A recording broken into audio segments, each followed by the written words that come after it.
Assalamualaikum warahmatullahi wabarakatuh.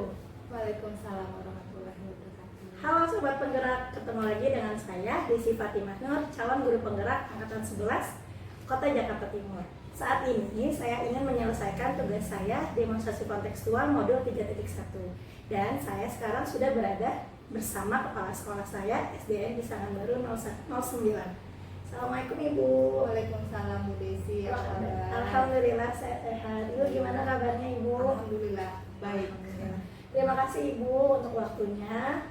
Saat ini saya ingin mewawancarai kepala sekolah saya mengenai pengambilan keputusan kepada pimpinan di sekolah.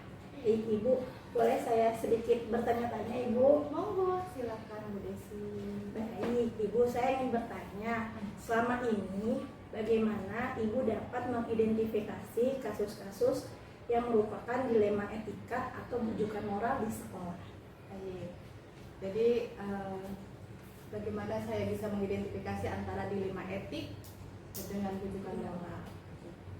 Biasanya sih kalau yang dilema etik tuh yang membuat saya agak harus betul-betul membuat keputusan yang benar-benar direnungkan matang-matang, karena biasanya ada keraguan, ada kekhawatiran, karena dua-duanya adalah dihadapkan dengan kasus yang sama-sama benar, jadi tidak ada yang salah, tidak ada yang benar, jadi keduanya ya benar atau tidak ada yang salah gitu.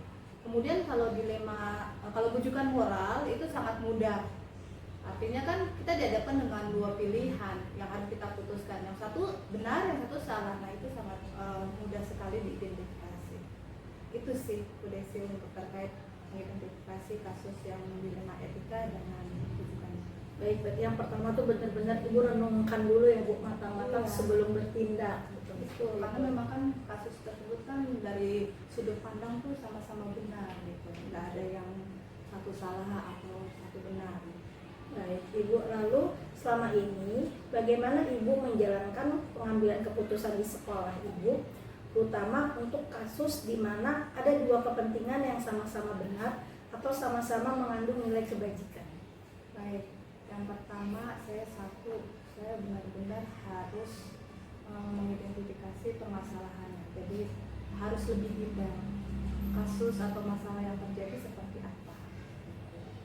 Kemudian dari hasil identifikasi saya harus mencari benar informasi sebanyak-banyaknya, entah itu dari orang yang terlibat dalam permasalahan tersebut gitu. Kemudian saya pun juga mencari informasi terkait mungkin ada orang-orang yang menyaksikan atau saksi dalam permasalahan yang terjadi pada saat itu gitu. Setelah itu biasanya saya selalu membuat alternatif solusi, jadi nggak satu, ada A, ada B. Nah, tadi yang saya bilang, agar keraguan, kekhawatiran saya itu saya timbang-timbang benar, yang penting hasilnya terbaik untuk keduanya, tidak ada yang merasa dirugikan, tidak ada yang merasa dipersalahkan. Dari hasil dua solusi yang saya pikirkan atau saya cari gitu, nah itu baru saya dari kedua alternatif itu saya timbang mana yang lebih besar dampak positifnya, maka itu yang akan saya putuskan untuk menyelesaikan kasus dilema tadi. Ya, betul. Jadi perlunya ada plan A dan plan B ya Bu. Jadi ketika nanti ternyata ada yang satu kurang atau belum bisa, kita masih punya planning yang lain, seperti itu ya Bu? Ya, kalau di sekolah sih ada contohnya. Ini pernah terjadi Bu Desi. Artinya terkait dengan kebijakan ya, kita maulah anak-anak mendapatkan tempat pembelajaran yang bersih. Saya maunya sekolah itu bersih, guru-guru juga maunya Bu kebersihan dan lain sebagainya. Kalau bisa lebih digalakan lagi kebersihan yang ada di sekolah, itu kan pasti harapan dari semua guru dan peserta didik. Kemudian sedangkan kantin itu masih menjual botol. Memang kalau dilihat, kalau sore hari itu banyak sekali sampah botol, air mineral dari sekolah kita itu bisa berplastik-plastik kita. botol styrofoam juga, kemudian sama gelas-gelas plastik itu yang digunakan di kantin kita pada saya hadir ke sekolah gitu. Kan untuk memutuskan satu, mereka mencari nafkah gitu. Mereka menyiapkan makanan dan lain sebagainya mungkin agar lebih efisien, maka mereka menggunakan hal tersebut atau mendapatkan keuntungan besar dengan menjual air mineral botol. Nah, itu juga menjadi bahan pertimbangan saya. Tapi kan juga guru-guru berharap, anak-anak juga berharap sekolah harus bersih gitu. Untuk zero sampah butuh upaya besar dan keberanian memutuskan bahwa oke, kita putuskan bahwa tidak ada lagi penggunaan botol atau air mineral. Akhirnya saya pun mencari informasi sebanyak-banyaknya. Jadi dari informasi itu sangat valid, memang sumber utama sampah itu yang memang dari pengelolaan kantin di sekolah. Pada akhirnya saya menggunakan dari hasil informasi itu saya kaji dan akhirnya saya memutuskan ada dua alternatif yang bisa saya gunakan untuk menyelesaikan solusi tersebut. Yang pertama yang saya ingin buat bahwa ya kita buat saja aturan atau kebijakan bahwa anak-anak wajib menggunakan tumbler dan membawa makanan ke sekolah. Jadi artinya kesehatan mereka juga pasti terjaga dari sisi makanannya. Kemudian dengan membawa alat makan sendiri dari rumah tentu akan mengurangi penggunaan sampah di sekolah. Kemudian yang kedua, saya pun punya alternatif bahwa bukan larangan untuk menjual air mineral, tidak melarang untuk menjual makanan bertempat wadah, tapi saya membuat satu diskusi kecil dengan pihak kantin. Kita berembuk bersama bahwa bisa loh air mineral ini disiasati dengan cara misalkan kantin tidak menjual air mineral tapi tetap menjual air putih dalam bentuk isi ulang. Dalam hal ini adalah penggunaan galon. Kalau untuk wadah bisa juga digunakan dalam arti pihak kantin menyiapkan mangkok atau piring-piring itu bukan dari plastik, itu lebih sehat. Itu walaupun memang awalnya pasti harga wadah plastik dengan harga piring dan mangkok itu mahal, tapi kan dia mempunyai aset dan tahan lama, artinya itu menjadi inventaris dia gitu. Dan pasti akan mengurangi juga sampah yang ada di sekolah. Jadi akhirnya dari kedua solusi itu kita coba timbang-timbang bagaimana yang baik, tidak merugikan dari pihak kantin maupun tidak merugikan dari sisi sekolah. Akhirnya kita memutuskan bersama, boleh berdagang atau menjual makanan tapi dengan wadah. Itu yang kita pilih bersama, hasil kesepakatan bersama, hasil diskus bersama bahwa enggak apa-apa bahwa wadah yang disiapkan adalah wadah yang bukan dari styrofoam atau plastik. Kemudian anak-anak pun kita himbau, ternyata responnya baik. Mereka memiliki, kebetulan ya emang udah terbiasa pada saat itu kan memang harus mempunyai alat dan alat minum dan makan sendiri, dan mereka pun akhirnya membantu. Dan guru pun selalu tidak bosan-bosannya menghimbau itu, dan akhirnya ya walaupun perlahan tapi sampah di sekolah kan seperti yang Bu Desi lihat agak berkurang. Kalau setiap sore itu enggak lagi cara kita harus menggotong mungkin lebih dari 5 kantong gitu, tapi sekarang udah mulai menipis. Itu sih Bu Desi. Ya, saya setuju Bu dengan adanya program seperti itu ya Bu. Jadi anak-anak juga sudah terbiasa bawa botol sendiri, bahkan tempat makan pun ketika sedang istirahat, ketika izin mau ke kantin itu mereka sudah membawa sendiri. Jadi sampah-sampah yang biasanya di depan kelas itu menumpuk, alhamdulillah sekarang sudah mulai, mungkin tidak sama sekali nggak ada sampah ya Bu, tapi sudah mulai berkurang banget. Betul, dari kalau kita lihat sama-sama ya harian di penampungan sampah di depan itu kita lihat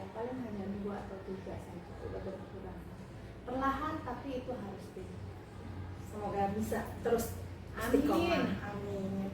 Baik Ibu, selanjutnya langkah-langkah atau prosedur seperti apa yang biasanya Ibu lakukan selama ini?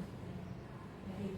Langkah yang saya lakukan yang pertama pasti harus mengidentifikasi gitu. Permasalahan apa itu harus saya langsung harus detail tahu sebenarnya permasalahannya apa yang terjadi. Kemudian kapan, saya harus tahu kapan permasalahan itu atau kasus itu terjadi. Setelah itu siapa orang yang terlibat dalam permasalahan tersebut. Nah, setelah saya identifikasi permasalahan itu, langkah yang selanjutnya saya lakukan biasanya saya mencari informasi dengan cara ya bertanya langsung dengan kedua belah pihak yang terlibat dalam permasalahan tersebut. Dan yang paling penting satu, dalam membuat keputusan itu saya tidak pernah sendiri. Artinya perlu melibatkan orang-orang yang ada di sekeliling saya, baik itu ada wakil, bendahara, minimal tim manajemen gitu. Tapi kalau permasalahan yang terkait dengan sekolah, program dan lain sebagainya, saya hanya saya melibatkan seluruh warga sekolah dalam hal ini sampai komite pun saya ikut sertakan untuk berembuk bersama terkait dengan program-program yang akan dilaksanakan sekolah. Yang paling penting itu melibatkan orang-orang di sekolah, jadi tidak one man show gitu kalau seorang pimpinan. Betul. Berarti dukungan atau kolaborasi bersama warga sekolah itu sangat penting ya Bu. Betul. Untuk mensukseskan apapun program-program yang akan sekolah jalankan. Baik Ibu, selanjutnya hal-hal apa saja yang selama ini Ibu anggap efektif dalam pengambilan keputusan pada kasus-kasus dilema etika di sekolah? Baik.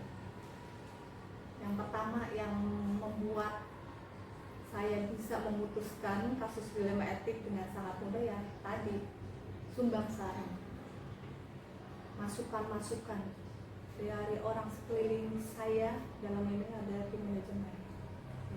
Artinya dari pikiran banyak orang itu mempermudah, membuat saya yakin oh iya ini loh keputusan yang benar yang harus saya pilih. Artinya sudah dikaji benar-benar bahwa hasilnya akan baik untuk kedua belah pihak, untuk tidak memilih satu.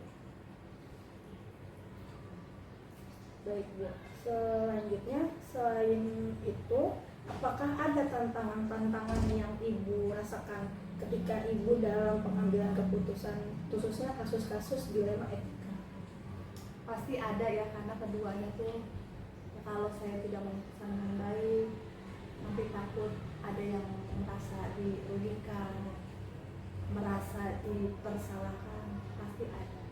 Tapi biasanya untuk mengantisipasi itu dari hasil keputusan yang sekiranya sudah saya punya, saya sampaikan, saya sharing kembali dengan tadi saya melibatkan orang-orang sekitar saya. Artinya untuk butuh penguatan, untuk pengkajian lebih dalam lagi bahwa oh iya memang ini adalah keputusan yang terbaik untuk menyelesaikan masalah tersebut. Kalau kendala pasti ada, merasa dua-duanya baik, butuh penguatan dan diskusi dengan penguatan itu yang kadang tadinya kita agak ragu jadi lebih yakin lagi untuk bertindak. Betul. Ya, betul sekali. Lalu Ibu, apakah Ibu memiliki sebuah tata cara atau jadwal tertentu ketika menyelesaikan kasus dilema etika tersebut? Kalau jadwal tidak ya, kita lihat permasalahannya terlebih dahulu. Artinya kalau memang permasalahan itu harus cepat diselesaikan, pastilah kita respon dengan cepat. Tentunya tidak panik, tidak bergerak-gerubuk, tentu mengedepankan ketenangan, pikiran yang sehat, jernih, agar nanti hasil yang diputuskan juga tidak seolah-olah terkesan buru-buru, terkesan asal-asalan atau tidak tepat untuk hasilnya. Jadi dilihat dari kasusnya ya Bu, kalau memang urgent mungkin bisa langsung diselesaikan. Ya, betul. Karena kan memang kita melihat ada kalau permasalahan yang sekiranya memang sih kalau permasalahan lebih baik harus diselesaikan. Tapi kalau lihat sisi urgentnya tadi yang Bu Desi bilang, iya kalau harus cepat ya kita harus cepat. Kan nggak mungkin kalau misalkan oke, anak jatuh dan sebagainya, ya udah nanti aja diselesaikan, nggak mungkin kan. Mau nggak mau kan harus kita respons cepat. Artinya apa? Dengan kita tangani dulu terlebih dahulu di UKS dan lain sebagainya oleh petugas UKS. Kalaupun enggak ya kita kan berkoordinasi dengan tim kesehatan terdekat, dalam hal ini adalah puskesmas. Setuju Ibu? Jadi selanjutnya Ibu, adakah seseorang atau faktor-faktor yang selama ini mempermudah atau membantu Ibu dalam pengambilan keputusan dalam kasus-kasus dilema etika yang ada di sekolah? Baik. Alhamdulillah saya dikasih Tuhan, artinya ditempatkan di SDN ini tuh udah dapat tim hebat. Dalam hal ini adalah tim manajemen ini orang-orang yang benar-benar bisa diandalkan, akhirnya untuk mempunyai visi yang sama, artinya memajukan sekolah kita. Kemudian juga saya di sekelilingi orang-orang atau guru-guru yang luar biasa, punya kemampuan hebat dan mau dimanfaatkan untuk memajukan sekolah gitu. Jadi kalau punya kemampuan hebat tapi tidak mau, ya sama aja. Saya bersyukur dikasih tim yang hebat di sekolah ini. Banyak sekali guru yang berpotensi, guru muda dan lain sebagainya, dan dia masih mau diajak berproses untuk ke arah Dan kerjasama dengan lingkungan sekitar itu sangat betul, itu sangat membentuk dan membuat sekolah pastinya nanti bisa lebih baik dan terus membaik ya Bu. iya, karena dengan seorang pimpinan pun, baik itu dia pimpinan yang pintar atau yang cerdas sekalipun, tanpa kerjasama itu nggak akan jadi, nggak akan bisa sekolah itu berkembang atau besar. Perlu ada kerjasama dari tim. Baik Ibu, kita sudah sampai di pertanyaan yang terakhir. Dari semua yang telah Ibu sampaikan tadi, kira-kira pembelajaran apa yang dapat Ibu petik dari pengalaman Ibu sebagai kepala sekolah ketika mengambil keputusan dilema etika? Artinya pembelajaran yang bisa saya dapat ya saya jadi lebih bijak gitu. Artinya kalau dilihat usia ya, kan sekarang banyak sekali ya pimpinan yang muda dan lain sebagainya gitu. Tapi kedewasaan, kebijaksanaan itu kan tidak diukur dari sebuah umur, tapi dari proses perjalanan, pengalaman, pengetahuan yang dia dapatkan selama dia terjun langsung atau berada di lapangan atau menjalankan amanah tersebut gitu. Itu bisa membuat seseorang itu menjadi lebih bijaksana gitu. Artinya saya pun merasa semakin hari saya semakin lebih bijaksana, kemudian lebih mawas diri, lebih melihat sudut pandang orang, bukan hanya sudut pandang sendiri.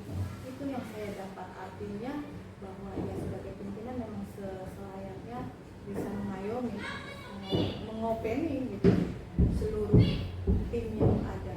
Itu sih yang saya ambil dari pembelajaran. Wah, Masya Allah. Amin, semoga kedepannya saya masih terus belajar, artinya ya supaya bisa membawa ke arah kebaikan, khususnya ya di SDN kita.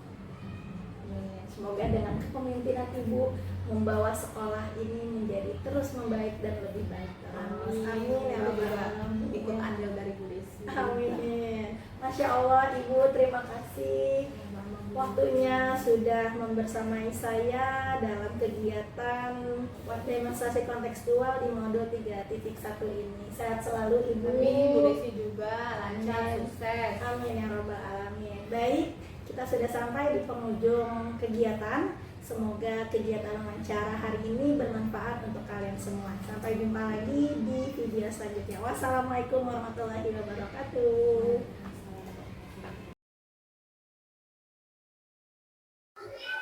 Baik, Ibu. Saya ingin tanya-tanya sedikit. Oke, silakan boleh. Mengenai Ibu selama menjadi pemimpin atau kepala sekolah, selama ini, kira-kira bagaimana Ibu dapat mengidentifikasi kasus-kasus yang merupakan dilema etika atau bujukan moral? Oke, baik Bu Desi. Terima kasih ya atas pertanyaannya ya. Jadi saya tuh dibilang kepala sekolah baru ya Bu Desi ya, dari guru penggerak. Ini sampai saat ini saya baru 2 bulan menjabat jadi kepala sekolah SDN Bisangan Baru 07. Jadi selama ini yang saya alami itu bagaimana ya cara mengidentifikasi kasus-kasus yang terjadi di dalam sekolah ini. Saya pertama itu melihat dari segi hukum dulu ya. Apabila kasus tersebut melanggar hukum, tentunya sudah tentu saya akan hadapi dengan benar lawan salah begitu. Namun jika kasus tersebut biasanya dikatakan benar lawan benar, ya maka itu akan menjadi dilema etika ya buat saya ya. Maka dari itu mungkin saya yang akan saya lakukan pertama mungkin dengan cara menganalisis terlebih dulu, mengidentifikasi terlebih dahulu apakah keputusan yang akan saya ambil itu antara benar dan salah atau bujukan moral, ataukah benar lawan benar atau dilema etika begitu ya. Terus kemudian mungkin yang saya lakukan itu biasanya kalau dilema etika itu biasanya saya lebih menekankan kepada pengambilan keputusan yang tepat dan bijaksana. Jadi keputusan yang saya ambil itu saya usahakan itu tidak merugikan semua pihak, tapi yang ada itu bisa berdampak kepada semua pihak itu tidak ada yang dirugikan begitu. Jadi nanti keputusan yang salah di dalamnya, sedangkan keputusan moral antara benar dan salah. Jadi ketika kita mengambil keputusan itu benar-benar harus dipertimbangkan betul-betul ya. Apa dampaknya bagi sekolah ini? Apa dampaknya bagi guru? Jangan sampai keputusan yang kita ambil itu merugikan salah satu pihak begitu. Jadi harus semuanya menguntungkan. Begitu Bu Desi. Ini selama ini yang saya lakukan di sini selama saya 2 bulan menjabat sebagai kepala sekolah. Begitu Bu Desi. Jadi ketika Ibu ingin tahu ya ini kasus ini dilema etika atau tidak, diusahakan sekali ketika Ibu mengambil keputusan itu tidak merugikan banyak pihak. Betul, Dan, iya. Banyak sekali yang perlu dipertimbangkan Betul, ya, betul. dampak dari setelah pengambilan keputusan nanti seperti itu. Iya. Selanjutnya, selama ini kira-kira bagaimana Ibu menjalankan pengambilan keputusan di sekolah Ibu, terutama untuk kasus-kasus di mana ada dua kepentingan yang sama benar atau sama-sama mengandung nilai kebajikan. Oke, baik Bu Desi, terima kasih atas pertanyaan yang kedua ya. Jadi selama ini ketika sebelum keputusan kita ambil ya, tentunya saya harus mengidentifikasi dulu dong, menganalisis dulu ya, bagaimana tuh keputusan ini faktanya ya. Kita harus kumpulkan dulu fakta ya, fakta yang berkaitan dengan keputusan tadi, siapa yang terlibat di dalamnya begitu, kita harus tahu. Kemudian kita analisis benar salahnya, membuat alternatif solusi dan juga membuat keputusan, kemudian merefleksikan serta kesemuanya itu harus dibawa dalam kita diskusikan juga. Kita kan punya waka ya, kita punya waka, punya guru senior, punya tendik, itu semua kita harus diskusikan, itu kita harus kita libatkan di situ ketika kita akan mengambil suatu keputusan. Nah, sebelum keputusan diambil terlebih dahulu kita itu yang penting tadi itu mengumpulkan fakta, benar tidak nih ya, fakta-faktanya kita harus kumpulkan. Seperti itu Bu Desi.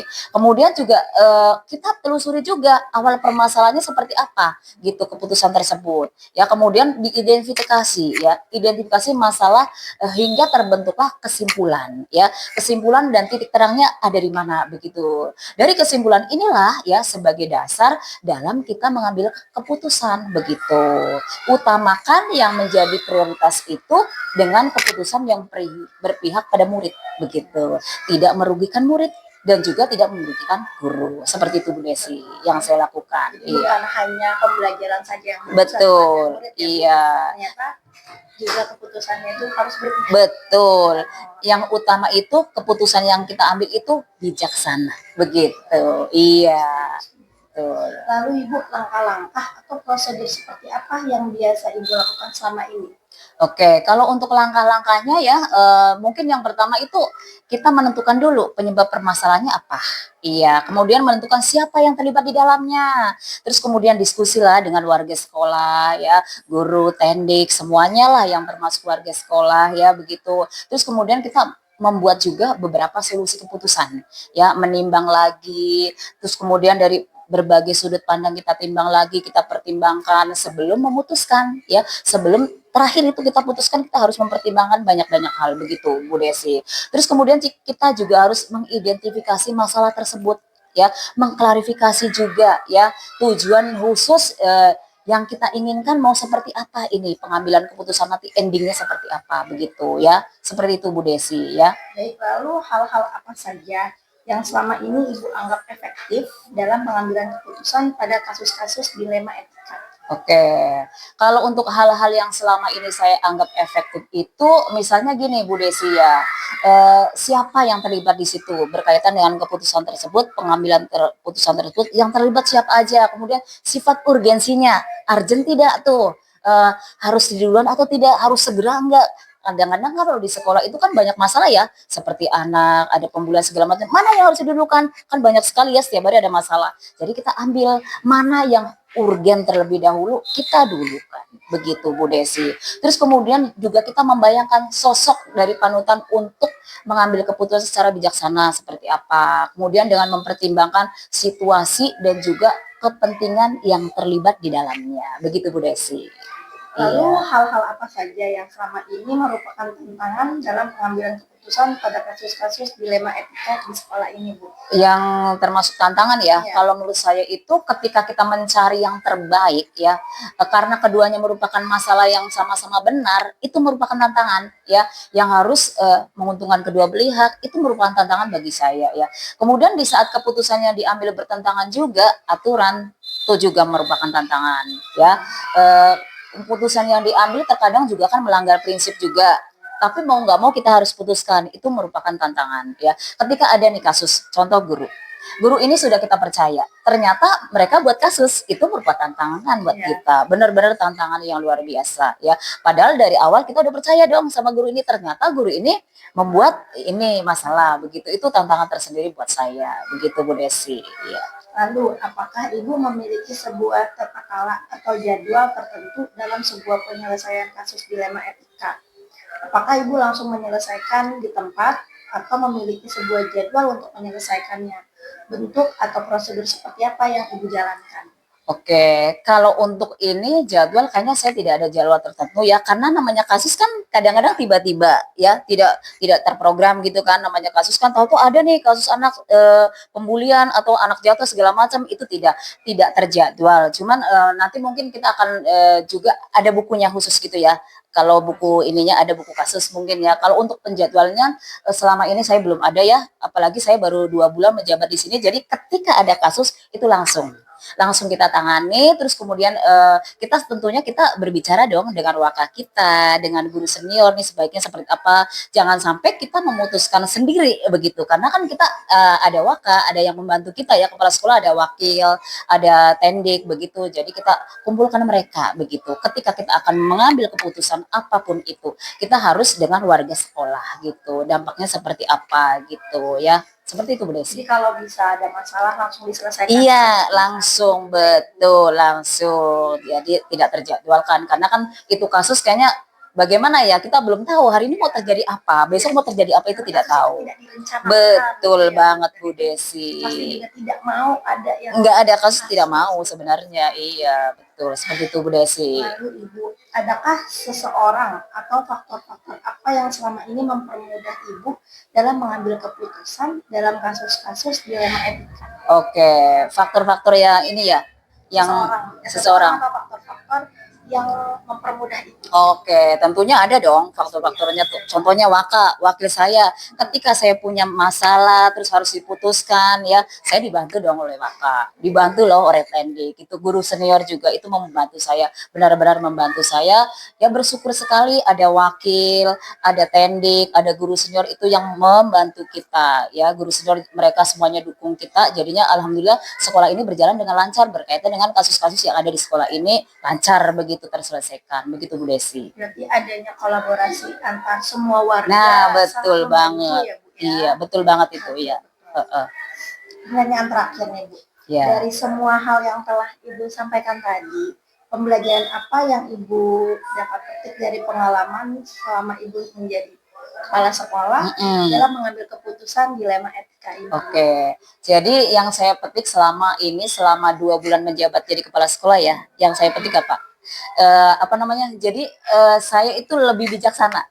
Iya, lebih bijaksana ketika kita akan memutuskan keputusan gitu. Memutuskan keputusan itu lebih bijaksana yang tadinya kita eh, dengan satu pihak, saya sendiri ya ketika jadi guru, setelah menjabat jadi kepala sekolah, oh ada loh warga yang saya percaya untuk diajak untuk mendukung saya untuk pengambilan putusan, ada waka, ada teknik tadi itu ya, jadinya lebih bijaksana karena tidak memutuskan sendiri ya, lebih bijaksana, lebih terarah. Kemudian di sini juga istilahnya kita dapat ya menyesuaikan dengan nilai-nilai pengambilan putusan ada begitu ya, berkaitan dengan apa pembelajaran yang kita sudah dapat di guru penggerak ya, nilai iya 9 langkah-langkah pengambilan putusan ya begitu tuh. Alhamdulillah ya, jadi lebih bijak dalam pengambilan putusan, harus mempertimbangkan semua pihak ya. Jadi semua pihak tidak ada yang dirugikan dalam pengambilan putusan ini. Begitu Bu Desi. Masya Iya. Allah, berarti apa yang Ibu pelajari di guru penggerak sangat terpakai ya Bu? ketika Sangat melaksanakan terpakai dan sangat bermanfaat luar biasa. Iya. Terima kasih Ibu waktunya. Sama-sama. Saya jadi Iya. banyak belajar Mm. dari pengalaman Ibu, dari yang Ibu sampaikan tadi. Jadi ketika nanti ya setiap kita mau mengambil keputusan ternyata harus banyak yang kita Libatkan. Iya betul. Jadi Iya. yang tadinya Kita pertimbangan, kita iya, libatkan betul. itu ada. Dan Iya pastinya pasti. tadi jangan sampai juga kita mengambil keputusan tapi tidak memikirkan untuk Dampaknya. anak. Iya Itu juga betul. selalu harus dipikirkan apalagi Betul. kita di dunia pendidikan. Betul banget Bu Desi. Iya. Oke. Baik Ibu, sudah selesai pertanyaannya. Alhamdulillah. Oke. Sudah lengkap juga jawaban Ibu. Terima kasih. Sama-sama Bu waktunya, Desi. Ibu. Iya, sukses selalu, sehat selalu, semangat selalu. Ibu Iya. juga sehat-sehat Iya, terus. amin, Terima amin. kasih Terima banyak, kasih Ibu. sama-sama. Assalamualaikum Bu Rika. Waalaikumsalam. Gimana kabarnya Ibu? Baik, alhamdulillah. Ya, terima kasih waktunya Ibu. Sama-sama, Bu Desi. Saya ingin diskusi nih Bu sama Oh ya, Ibu. boleh. Saya tanya-tanya sedikit. Boleh. Baik, Ibu, kalau boleh tahu, Ibu sudah berapa lama menjadi kepala sekolah? Kepala sekolah di SD Pisangan Baru 01 ini, kalau berdasarkan SK-nya itu per 24 Juli 2024. Tetapi saya mulai bertugasnya itu di sini sekitar tanggal 12 Agustus 2024. Jadi ya baru sekitar kurang lebih 2 bulan ya, mau jalan ke 3 bulan gitu. Masya Allah. Nah, Ibu, kalau saya boleh tahu, selama ini bagaimana Ibu dapat mengidentifikasi kasus-kasus yang merupakan dilema etika atau bujukan moral? Ya, yang pasti ketika saya menjalankan amanah saya di sini di SD Pisangan Baru 01, yang saya lakukan pertama kali adalah saya mengamati dulu lingkungan di sekitar ya, yang namanya orang baru, di lingkungan baru, dengan karakter baru dan juga budaya yang baru, saya harus bisa beradaptasi dulu. Saya sesuaikan dulu, saya amati, lalu kemudian saya analisis, hal-hal yang perlu saya catat dulu. Baru kemudian saya mulai untuk mendalami satu persatu terkait dengan kondisi yang ada. Jika memang ada permasalahan, maka saya identifikasi dulu permasalahannya apa, penyebabnya apa, ya, dan seterusnya sampai kemudian saya tahu persis duduk persoalannya seperti apa. Baru kemudian saya ajak beberapa guru yang memang bisa terlibat dan memang memiliki kompetensi yang baik untuk dapat bersama-sama berdiskusi untuk memecahkan permasalahan tersebut gitu ya. Jadi kebetulan saya punya tim manajemen, ada wakil, kepala sekolah bidang kurikulum, ada juga kesiswaan, ada 2 wakil saya karena kami 18 rombel, lalu saya juga ada bendahara, ada tim aset, ada tim RKAS dan banyak lagi, sehingga permasalahan yang sudah teridentifikasi dikategorikan dulu. Dia masuk yang mana kan? Kalau masalah tentang kesiswaan, berarti kan saya melibatkan wakil kesiswaan yang lebih fokus dari bidang itu kan. Kalau masalahnya terkait dengan akademik ya, dengan pembelajaran, penilaian ya saya ajak lebih dalam lagi berdiskusi dengan wakil kurikulum kan begitu. Kalau tentang keuangan berarti saya ajak diskusi dengan bendahara dan tim RKAS begitu. Berarti Ibu melibatkan warga sekolah. Warga ya. sekolah dalam hal menyelesaikan suatu permasalahan yang ada. Lalu selama ini bagaimana Ibu menjalankan pengambilan keputusan di sekolah Ibu? Iya, yang pasti tadi kita tahu dulu mengidentifikasi permasalahannya apa, kita tahu penyebabnya, kita analisis, dan kalau dalam pemahaman kita tentang pengambilan keputusan kan ada yang namanya 9 langkah ya, pengambilan keputusan, di mana kita lihat dulu aktor-aktor yang terlibatnya, kemudian kita coba lihat dulu lagi analisis apa yang terdapat di dalam itu, dan apakah kemudian nanti kita akan uji juga ya, setelah kita tahu ada permasalahan apa, kita coba dengan uji supaya ketahuan bahwa oke, ini loh pengambilan keputusan yang tepatnya seperti ini, dan itu pasti akan ada dilema-dilema di dalamnya kan, dilema etika, dilema moral dan sebagainya. Itu kita harus analisis semuanya dulu. Baru kita putuskan seperti apa yang sebaiknya kita ambil sebagai solusi. Yang pasti yang akan kita ambil adalah yang win-win solution, gitu kan. Artinya kalau itu melibatkan orang tua atau siswa, ya kita juga tidak mau kan ada yang dirugikan. Jadi kita membuat suatu keputusan yang baik ya, solusi yang baik untuk semua. Kalau boleh tahu Bu, langkah-langkah atau prosedur seperti apa yang biasa Ibu lakukan selama ini? Nih, misalnya saya dapat suatu informasi tentang permasalahan murid, di mana murid ini mengalami satu gangguan. Kalau saya bilang gangguan dalam arti untuk belajar itu punya gangguan dalam proses pembelajaran ya, entah itu mungkin dia tidak mau mengikuti atau tidak fokus dalam mengikuti pembelajaran, atau mungkin sering juga tidak masuk dan sebagainya gitu ya, adalah pada pelajaran itu, maka saya akan coba tanyakan dulu kepada guru kelasnya yang lebih paham kan, kenapa anak ini kok sering tidak masuk sekolah misalnya. Lalu setelah saya dapat informasi dari guru kelasnya yang sekarang, saya juga perlu mendapatkan informasi dari guru kelas yang terdahulu. Jadi saya coba untuk memverifikasi dulu gitu kan. Nah, dari guru kelas yang dulu juga ada masukan begini-begini gitu. Oke. Kemudian saya libatkan wakil kurikulumnya. Ibu sudah tahu belum ada permasalahan seperti ini gitu kan. Wakil kesiswaannya Ibu juga tahu enggak? Karena kalau udah tentang siswa, tentang proses pembelajaran, dia sering nggak masuk, maka dua-duanya terlibat tuh. Secara akademik maupun kesiswaan pasti terlibat gitu kan. Tahu nggak kondisi ini? Sudah dikonfirmasi belum? Apa yang sudah dilakukan? Apakah sudah pernah mengkonfirmasi ke orang tua?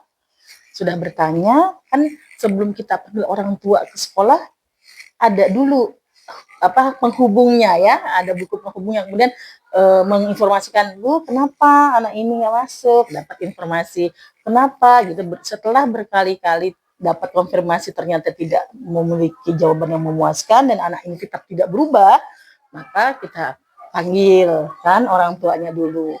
Panggil orang tua itu bukan berarti langsung ultimatum kan, kita klarifikasi dulu. Yang namanya surat panggilan itu kan ada 1, 2, dan 3 gitu ya.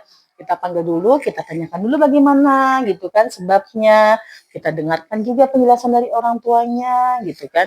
Setelah dapat penjelasan lalu kita berikan kesempatan dulu, bisa enggak Bapak Ibu agar anak ini kemudian rajin masuk sekolah. Upaya apa yang Bapak Ibu bisa lakukan? Kalau kami dari sekolah pasti mengontrol, tapi kan kerja tidak mungkin sendiri. Artinya tanggung jawab perkembangan anak itu tidak hanya oleh sekolah, tapi juga orang tua, keluarga. Karena pendidikan awal itu dari keluarga. Saya bilang, Bapak Ibu bisa nggak nih ayah bunda untuk kemudian memastikan anak ini mau rajin sekolah, cari penyebabnya. Ya Bu, gini. Oke, kita beri kesempatan ya, kita lihat ya untuk seminggu ke depan ya. Kalau seminggu ke depan kemudian tidak ada perubahan, mohon maaf, kami akan manggil lagi ayah bunda ke sini. Gitu ya, kita akan lanjutkan lagi dengan tindakan yang lain gitu kan. Sekarang kami beri kesempatan dulu. Oke, pulang. Kita lihat perkembangannya seminggu ini. Oke.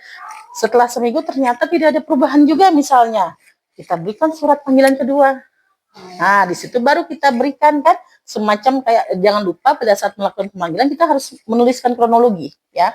Mungkin kalau di tingkat SD belum tepat jika kita kemudian membuat surat pernyataan misalnya, tapi minimal kita membuat notulensi ya, bahwa pernah memanggil orang tua ini, bahwa orang tua ini begini-begini, permasalahannya ini, itu harus ada jelas gitu ya. Dan mereka mengisi buku gitu kan, buku kasus atau buku tamu atau apapun untuk sebagai catatan. panggilan kedua kita konfirmasi kenapa kok tidak ada perubahan dan sebagainya. Oke, baik Bu, Ayah Bunda, berdasarkan kondisi yang sudah kita lalui bersama, kami sudah memberikan kesempatan. Nah, sekarang mohon maaf, kami agak naikkan lagi tensinya. Kalau putra atau anak Ayah Bunda selama seminggu ke depan tidak lagi gitu ya masuk sekolah, apalagi rata-rata yang tidak masuk ini misalnya dia penerima KJP juga, maka mohon maaf jika kemudian nanti kami harus melakukan tindakan, mungkin akan kami tinjau ulang lagi pemberian KJP-nya, kan gitu dong. Kan ada awalnya kan kita hanya memberikan kesempatan untuk diperbaiki dulu. Setelah kedua ternyata tidak ada perubahan, maka kita berikan yang agak lebih sedikit tinggi lagi tensinya. Kita akan tinjau ulang pemberian KJP-nya. Nanti kalau ternyata belum juga ada perubahan, udah pemanggilan ketiga, baru kita berikan eksekusinya, yaitu kita cabut KJP-nya, gitu kan.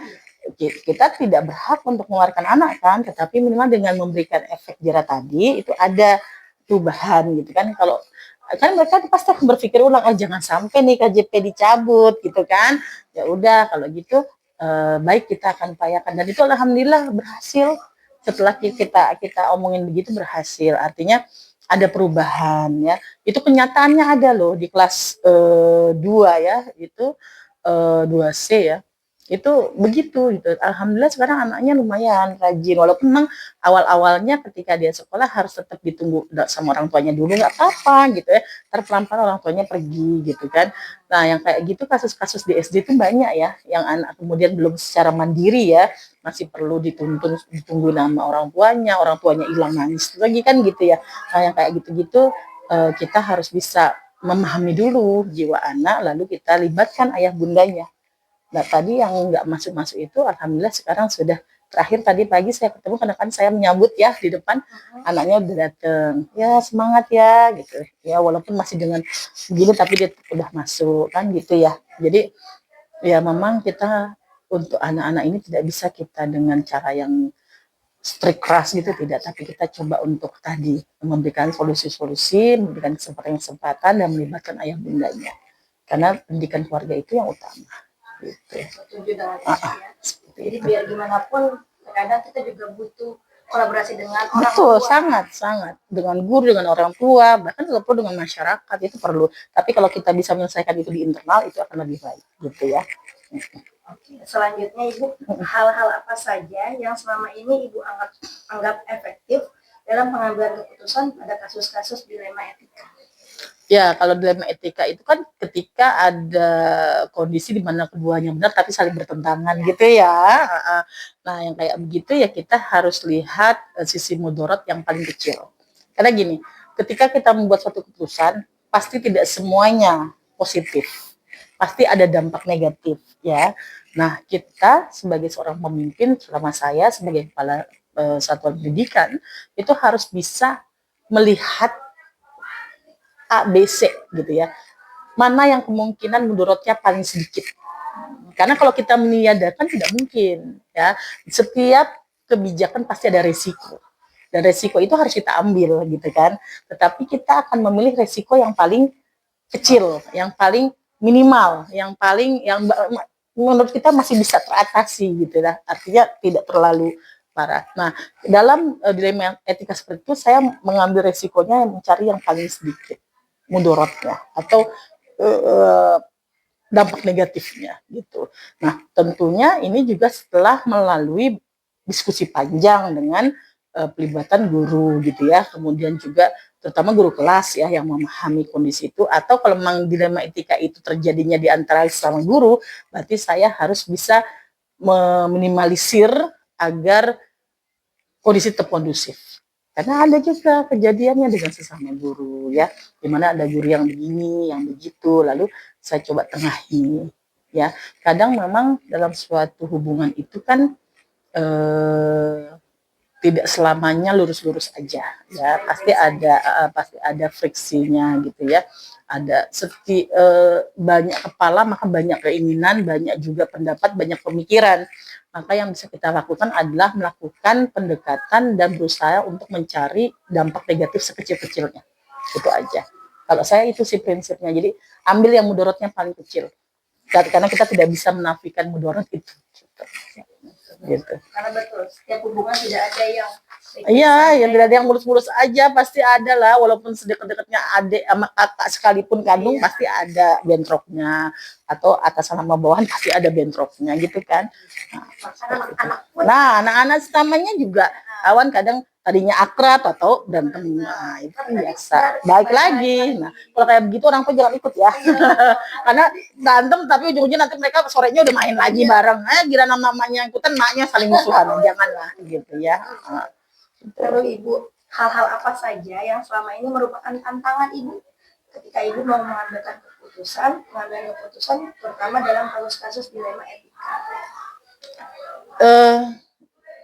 Tantangan yang saya hadapi adalah terkait dengan apakah keputusan atau kebijakan yang saya ambil itu tepat. Itu kan pasti ya kita berpikir.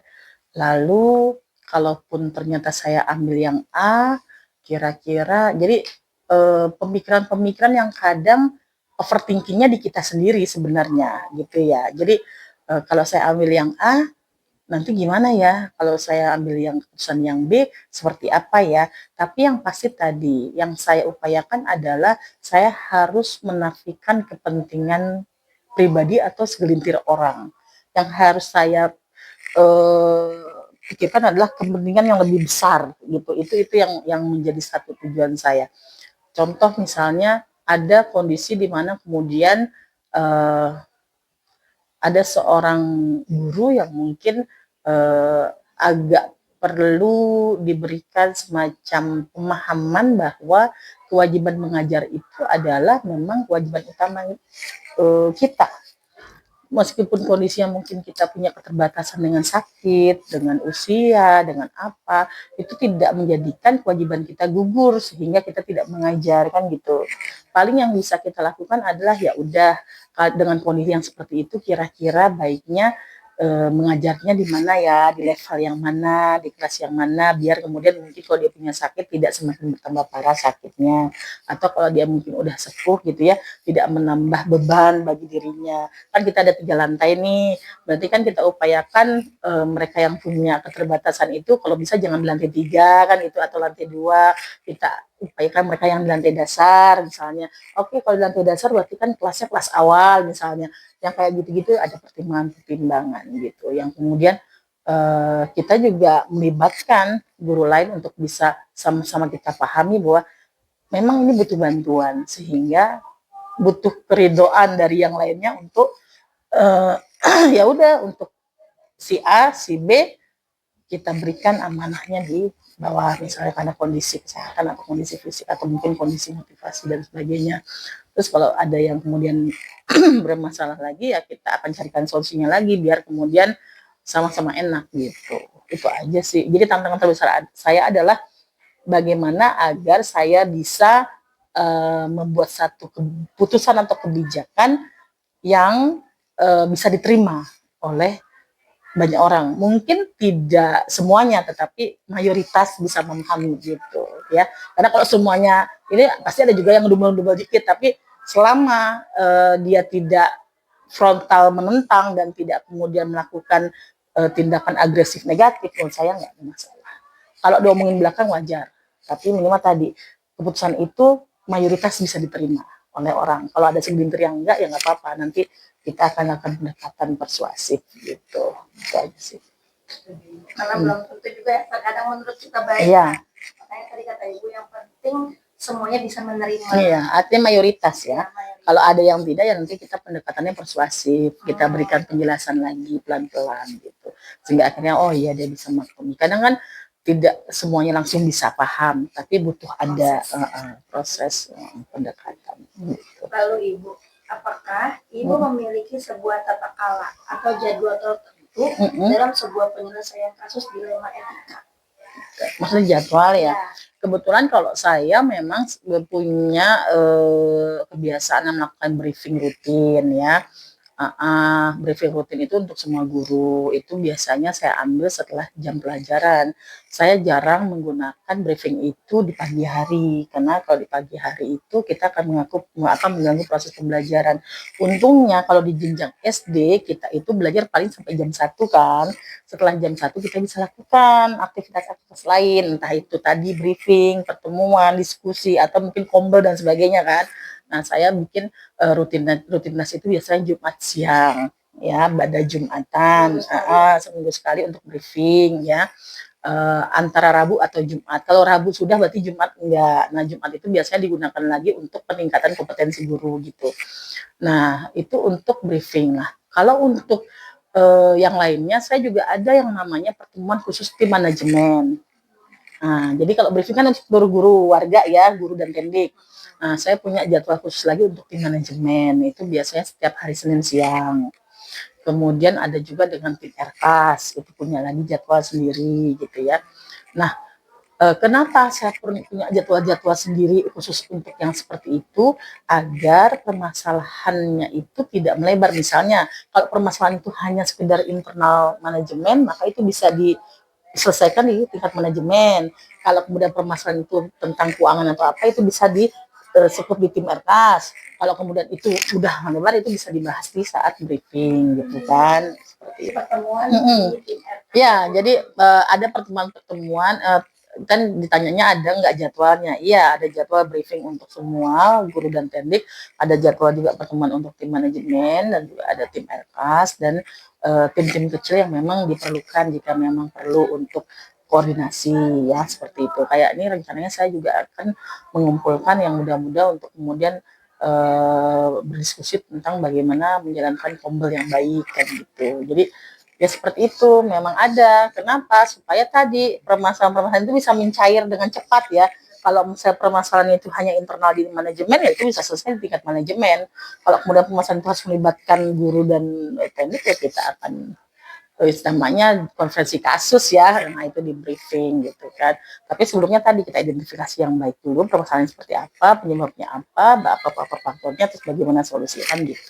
Lalu Ibu, kalau umpamanya ada kasus, apakah Ibu langsung menyelesaikan saat itu juga atau tunggu beberapa waktu?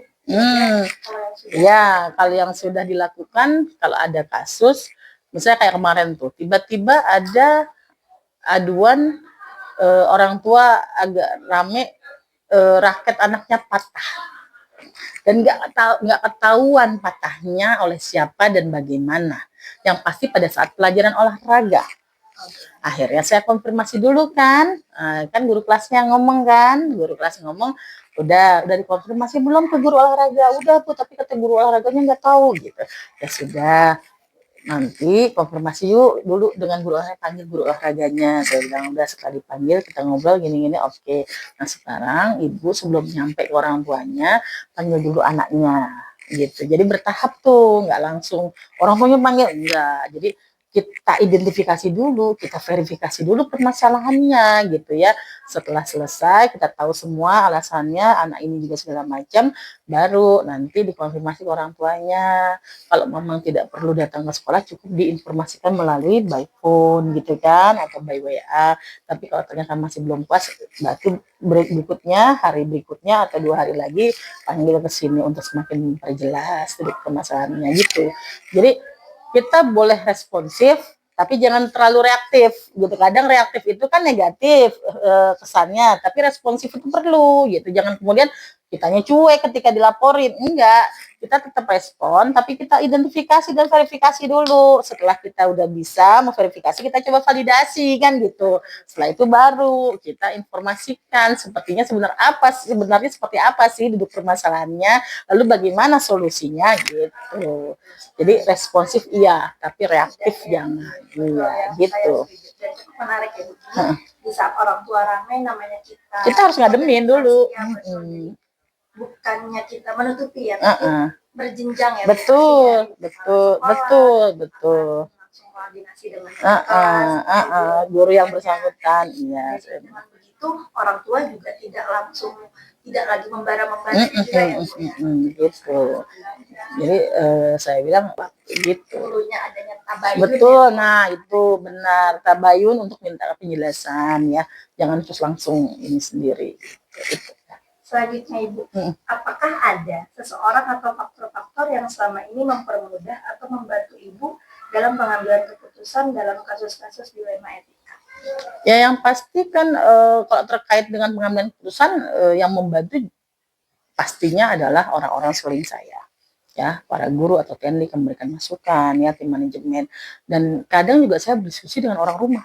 Nah, dalam hal ini suami saya sendiri, beliau itu coach saya memang ya, jadi kalau ada masalah yang agak berat gitu ya, saya sudah melibatkan orang di sekitar saya, kemudian pas sampai rumah itu masih belum gitu ya, saya masih belum puas, masih berpikir bagaimana caranya, itu saya diskusi gitu, gimana ya Bi kalau begini kondisinya kayak gini.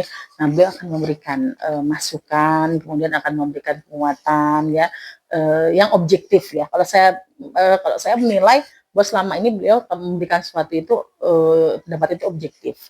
Karena kebetulan suami saya walaupun dia bukan guru, tetapi dia bergerak dalam bidang pendidikan. Jadi paham bagaimana dunia pendidikan dan sudah terbiasa mengalami permasalahan-permasalahan, menangani kasus gitu ya, sehingga ketika oh gitu, jadi itu harus gini, begini, coba nanti bertanya ke yang ini, libatkan yang ini begini gitu, jadi oh ya besok berarti saya harus begini, jadi ada energizer ya buat saya gitu, untuk kemudian merefresh kembali, oh, oke, saya siap, berarti besok saya harus konfirmasi ke sini dulu gitu, sebelum mengambil gitu. Jadi yang membantu adalah orang-orang sekeliling saya tentunya, tim saya, guru dan teknik, ada sekolah, kemudian tadi keluarga gitu yang paling besar. Karena tanpa dukungan. Oh ya, betul.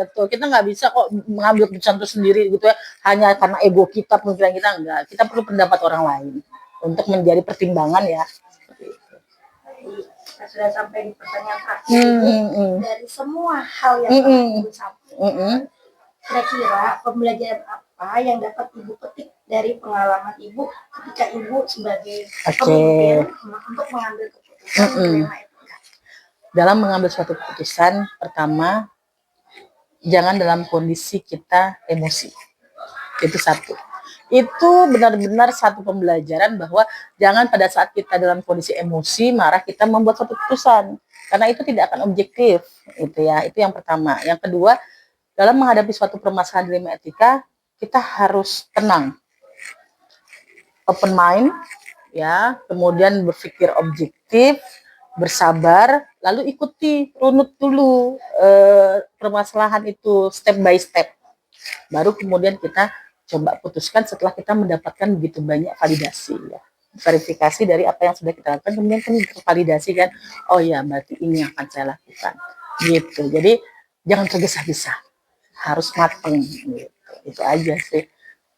Bagi lagi yang tadi ya, kita boleh responsif tapi tidak reaktif. Nah, itu.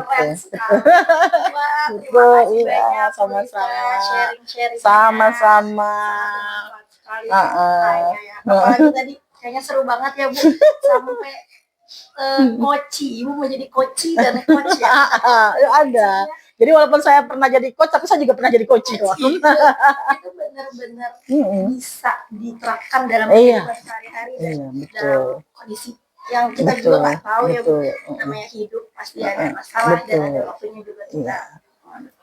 Iya. Baik, terima kasih banyak. Sama-sama Bu Desi.